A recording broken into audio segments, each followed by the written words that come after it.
Hi, it's Kristen here at UT Southwestern Medical Center. Thank you for joining our Ask the Expert chat with Dr. Yazan Madanat.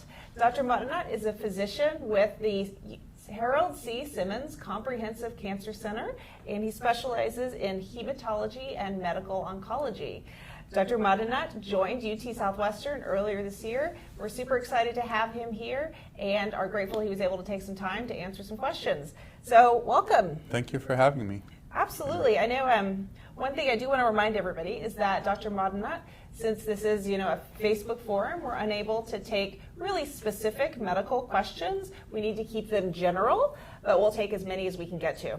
So let's start with something a little easy. We build this as a MDS and leukemia chat. Mm-hmm. Can you tell us a little bit about MDS? What does it stand for? What is it? Absolutely. So MDS stands for myelodysplastic syndromes, and that's a group of disorders. The definition of it, if you look it up online, it's a heterogeneous group of clonal hematopoietic stem cell disorders that have different presentations, can lead to low blood counts, and may lead to leukemia. But let's kind of make this definition a little bit simpler. So MDS is, in fact, a bone marrow cancer. Okay. And that's the simplest definition of MDS. Okay.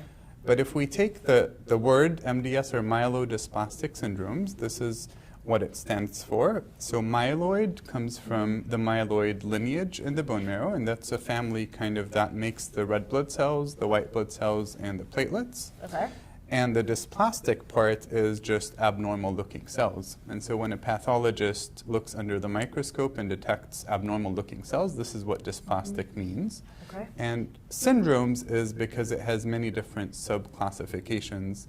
And so each person's MDS is different based on multiple features that we'll be talking about. Okay, good to know. Going on to leukemia, so that's also a myeloid disorder, or also a blood cancer, so it falls under the same family of disorders. However, leukemia tends to be a little bit more on the aggressive spectrum and has more immature growing blast cells in the bone marrow. Okay, that's good to know. And that was actually another question, wanted to find out what is the difference between myelodysplastic syndrome and leukemia? What differentiates the two? So the main difference, according to kind of WHO classification or the World Health Organization classification, is based on the blast percentage in the bone marrow. So anything that's 20% or more blasts, and blasts are the very immature white blood cells, or the leukemic blood cells, and anything less than that is considered a high-grade myeloid cancer, such as MDS. Okay. Leukemia can also have its own form that is not arising from MDS, and that's called de novo leukemia, that arises all of a sudden with a high blast percentage. Or people with MDS can, with time, about a third of patients may develop leukemia down the line. Gotcha. Okay. Well, good to get us started. Great to see all these people joining us. Be sure to submit your questions in the comments field. We'll take as many as we can get to. I've heard that MDS, that there are not many symptoms, but are there symptoms, and what are they? Yeah, so what happens in MDS is those dysplastic cells, or abnormal looking cells, they tend to grow in the bone marrow, and they fill the bone marrow with abnormal cells. What happens is the bone marrow is the factory that makes all of our blood cells, including the white cells that fight infection, the red cells that carry oxygen to our different tissues, and the platelets that prevent bleeding. So in MDS, the factory is basically full of abnormal growing cells and preventing the normal ones from maturing and going into the circulation to do their function. So as a result of having a lot of MDS cells in the bone marrow, we see actually low blood counts in the peripheral blood. So in the bone marrow, it's full of cells, and the blood counts when we check them are actually low. As a result of that, our patients present with symptoms resulting from the low blood count. So the most common blood count that's affected is the red blood cell, or the hemoglobin. And because it carries oxygen to the rest of our tissues, a lot of people have fatigue as their first presenting symptom. So fatigue is one of the most common symptoms in MDS. And other symptoms of anemia or low hemoglobin or low blood counts include shortness of breath, lightheadedness. They can have blurred vision as a result. The two other counts when they're low, so the white count when it's low, people are more prone to have infections, and so some people just present with upper respiratory infections or recurrent bronchitis or some form of a recurrent infection that's due to a weak immune system. Okay. A third portion of patients who have low platelet count can present with bleeding. So easy bruising, bleeding under the skin, or bleeding from the GI tract or the urinary tract. And so a constellation of symptoms can happen depending on which blood cell count is affected the most as a result of the MDS. Sounds good. I see a bunch of questions coming in. We're going to start tackling those now. The first one is from Amy. Thank you for joining us. It's what percentage of patients with MDS develop leukemia? So that's a great question. So when a person is diagnosed with MDS, the two paths that can happen with time as the MDS progresses is the counts continue getting worse with time, or the blasts can start to increase to that 20% level where we call it leukemia. The majority of patients have the first scenario where the counts just progressively decrease with time and more cell lines can become affected. However, about 25 to 30% of patients may have secondary leukemia that's arising from MDS. Okay. Good to know. Great question, Amy. We're glad you could join us today. Here's an additional question from Matt. Thank you for joining us. And what his question is that my mother is a week away from bone marrow transplant due to CMML diagnosis. What can she expect from transplant as it relates to graft versus host disease complications? Okay, so that's a great question, and that brings us to the different aspects of MDS or myelodysplastic syndrome. So CMML is another, or chronic myelomonocytic leukemia, is another form of what used to be known as an overlap disorder between MDS, where you have low counts, and MPNs, which is a proliferative neoplasm where you have high blood counts. And so in CMML, you tend to see a rise in monocytes and a rise in the peripheral blood counts. The only curative option for MDS and CMML and these disorder is through an allogeneic bone marrow transplant. And allogeneic just means that it's a donor from another person. So we got stem cells from either a matched donor or a related donor or an unrelated donor. And then those stem cells are transplanted into the patient, and that process takes about 4 to 6 week hospitalization, where a patient is receiving high doses of chemotherapy or radiation therapy. And once that happens, it kind of wipes out their own bone marrow, and then the donor stem cells go in. There's always a risk for graft versus host disease, and that means the graft itself, because it's another person's immune system going into our immune system, identifies our organs as a foreign object. So that's good in terms of identifying the CMML or the leukemia and killing those cells. However, when it identifies our gut or liver or lungs as a foreign object, that's where graft versus host disease can happen. There are two different aspects of graft versus host disease. One is the acute graft versus host disease, which can happen when the donor stem cells go into the bone marrow and start making new cells. So at engraftment while a patient is hospitalized, or in the first 100 days usually. And then there's chronic graft versus host disease, which tends to be a delayed complication. And so the risk really stays there for many, many months after the bone marrow transplant. The best way to tackle graft versus host disease is to prevent it, and that's why it's very important to stick with the immune suppressants and medications that patients receive after transplant.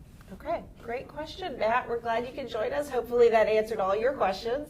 We've got a question here from Tony, and it's, what are some red flags that one would look for if they may be suffering from MDS?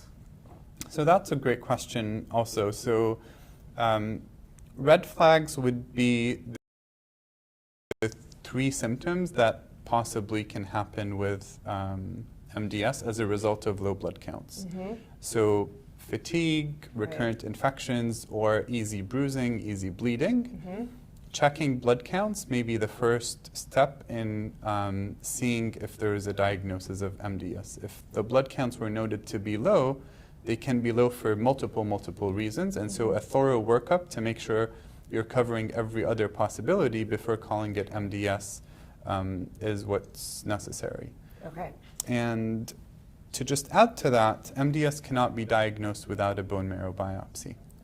And so based on the blood counts, no one can tell you if you have MDS, and a bone marrow biopsy is necessary. And we can talk about those details, but I don't know if you have any questions. Absolutely. No, we've got lots of questions coming in, and these are great. They're great questions, great answers.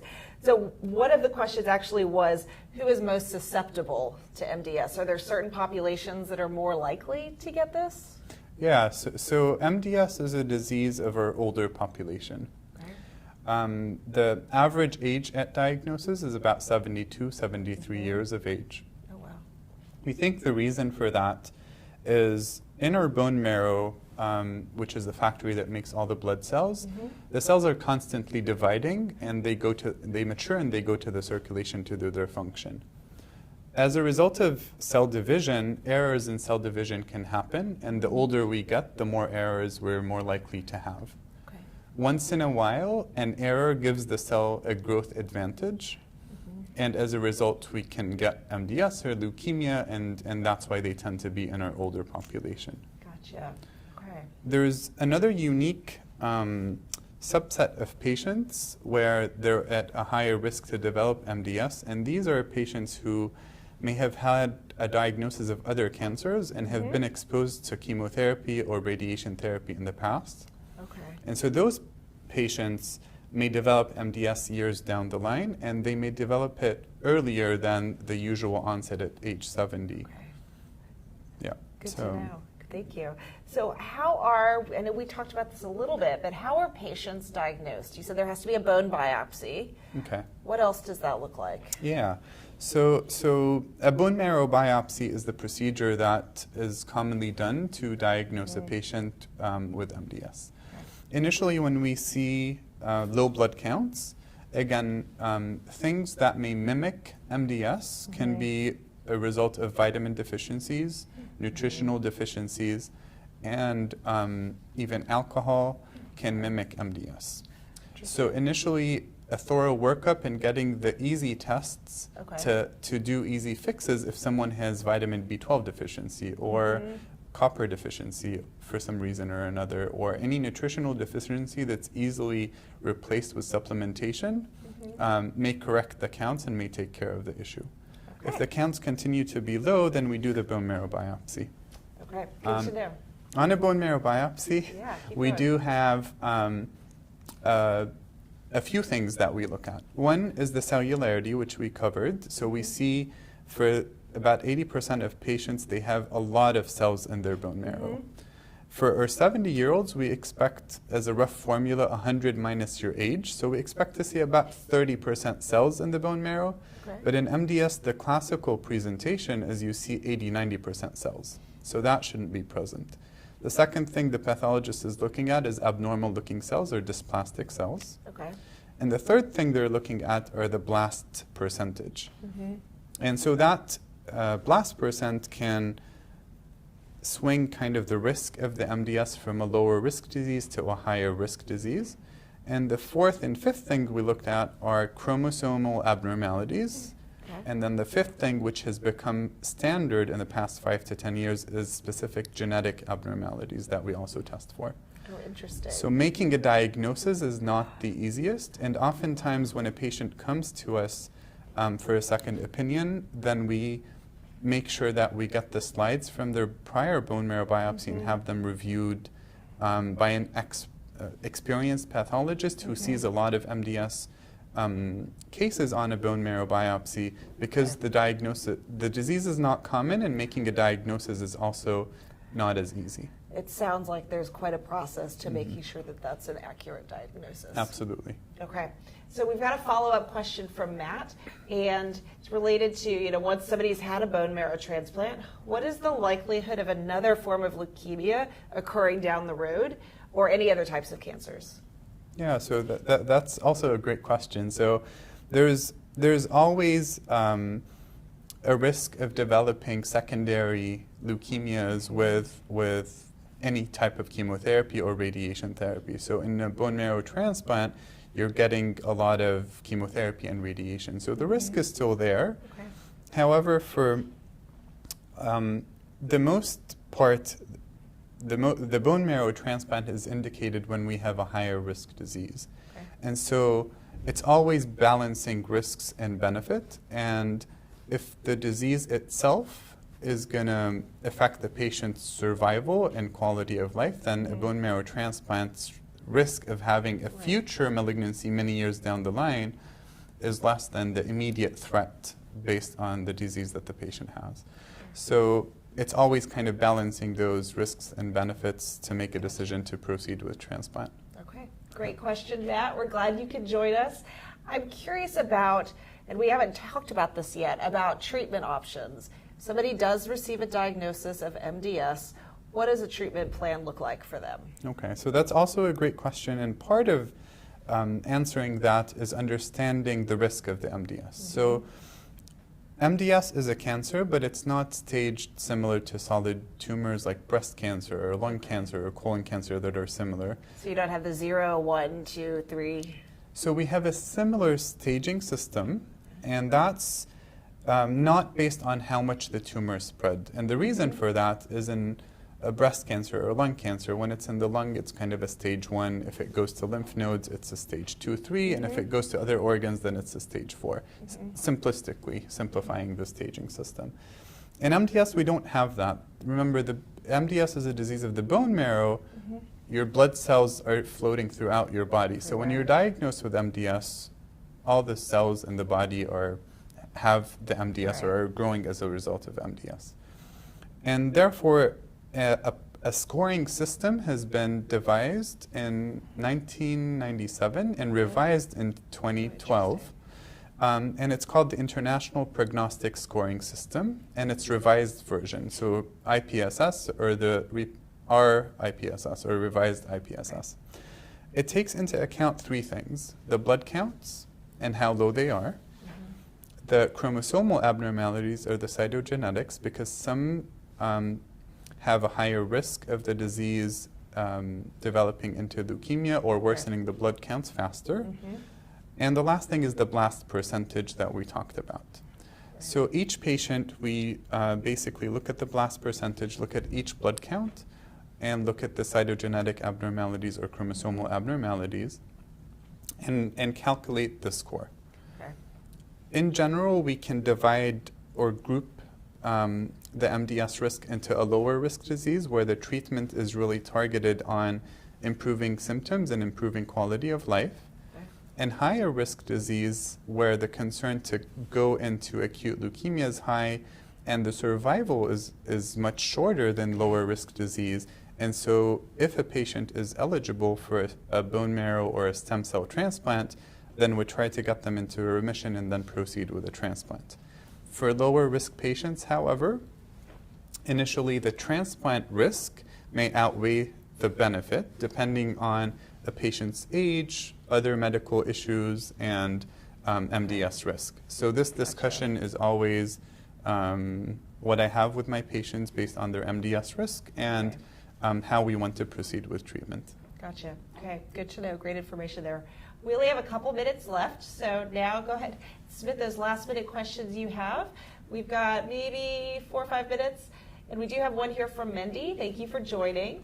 Her question is, do you recommend genetic testing for family members of those who have had leukemia?